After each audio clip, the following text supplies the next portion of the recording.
Bonjour à tous et à toutes. Aujourd'hui, nous allons réfléchir sur la notion de la reconnaissance. En hébreu, Hakarat Tov.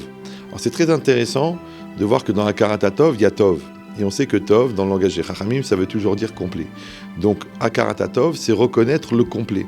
Le complet, ça veut dire qu'on accepte la situation dans sa globalité, avec entre guillemets ses bons côtés et ses mauvais côtés. Et c'est vrai qu'une situation elle-même, elle ne peut pas être forcément entièrement bonne ou entièrement mauvaise, et elle-même, elle ne vient pas forcément d'une cause qui est forcément bonne ou forcément mauvaise.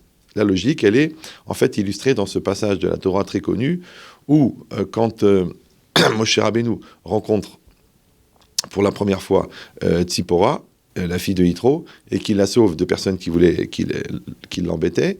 Alors, quand elle raconte Tzipora à son père, elle dit « Ish mitri itzilani » « Un homme égyptien m'a sauvé ». Alors là-bas, dans Rashi, il y a deux explications, puisqu'on parle de Moshe Rabbeinu, qui n'est pas un homme égyptien. Alors, puisqu'il venait d'Égypte, et que ça se passait en Midian, donc elle a dit « Ish mitri », un homme égyptien, par rapport à son habillement, parce qu'il était habillé comme un égyptien. Ça, c'est le sens simple. Mais le sens un peu plus profond, qui est rapporté dans Rashi, Ish mitri, c'est un homme égyptien, ça veut dire pourquoi est-ce que Moshe Rabbeinu était là ? En fait, Moshe était là parce qu'il a dû s'enfuir d'Égypte. Pourquoi il s'est enfui d'Égypte ? Parce qu'il a tué l'Égyptien. Maintenant, pourquoi il a tué l'Égyptien ? Parce que l'Égyptien embêtait, frappait un homme juif. Maintenant, pourquoi il frappait cet homme juif ? Parce que cet homme juif s'était querellé avec lui. Alors pourquoi l'homme juif s'est querellé ? Parce que l'homme juif avait découvert qu'en fait l'Égyptien, il envoyait le juif au travail et ensuite il abusait de la femme de ce juif-là. Donc maintenant, ça va être très très compliqué de rechercher la cause de la reconnaissance, puisque dans la loi de causalité, chaque étape implique l'autre.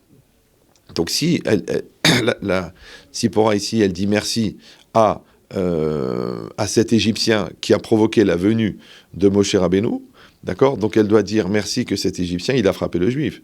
Alors merci au Juif qui s'est bagarré avec l'Égyptien. Alors merci que cet Égyptien a abusé de cette femme, sinon il ne serait jamais retrouvé dans cette situation, il ne serait jamais battu avec l'homme, Moshe ne l'aurait pas tué, et Moshe ne se serait pas enfui, et il ne serait pas arrivé à temps, Moshe, pour sauver Tzipora. Donc c'est très très compliqué d'avoir une perspective dans la reconnaissance, parce que la reconnaissance, elle contient des étapes, et les étapes, il y en a qui sont bonnes, il y en a qui sont mauvaises. Maintenant, quand on est dans une logique, un regard entre guillemets de recul, le regard absolu, le regard du divin, alors on sait que Kol David Rachamana Letav, tout ce que fait Dieu, c'est pour le bien. Le problème, c'est que nous, bien, le bon, on traduit ce qui nous fait plaisir, ce qui nous est agréable, alors qu'en vérité, bon, ça veut dire complet, ça veut dire ce qui a un tahlit, qui a un projet, qui a une nécessité, qui a un objectif. Donc, dans la finalité des choses, la chose, elle sera toujours bonne. On sait qu'elle est toujours bonne dans la finalité parce qu'Hachem ne fait que le bien. Mais les étapes pour arriver à cela, elles ne sont pas forcément bonnes. C'est-à-dire, dans notre appréciation à nous, on trouve ça mauvais. Alors, c'est un peu comme une logique que quelqu'un qui était marié avec une femme très très belle, mais avec un caractère complètement fou, une sorcière qui le faisait souffrir. Finalement, il a divorcé.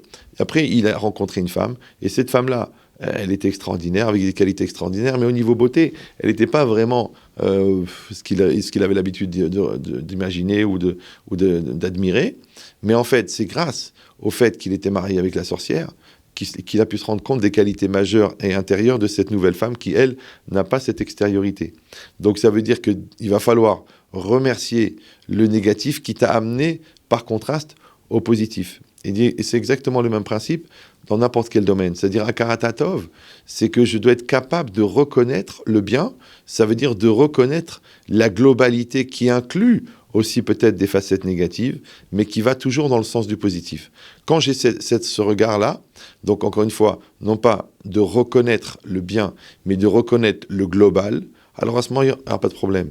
Mais si je fais l'inverse, que je cherche toujours à voir le bien, malheureusement, au détriment du mal, automatiquement, en fait, le bien fait ressortir le mal.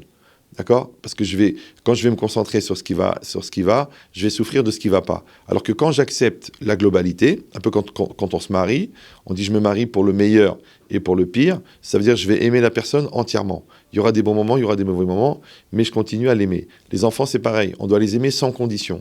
Si quand ils ont une bonne note, on les aime, mais quand ils ont une mauvaise note, on leur fait la tête, Donc automatiquement, l'enfant, il sait qu'on l'aime sous condition, donc lui aussi, il va nous aimer sous condition. Et de la même manière, on doit aimer Hachem sans condition, mais pour ça, il faut avoir une lecture globale de la situation, parce qu'on voit que dans la finalité, tout a été pour le bien.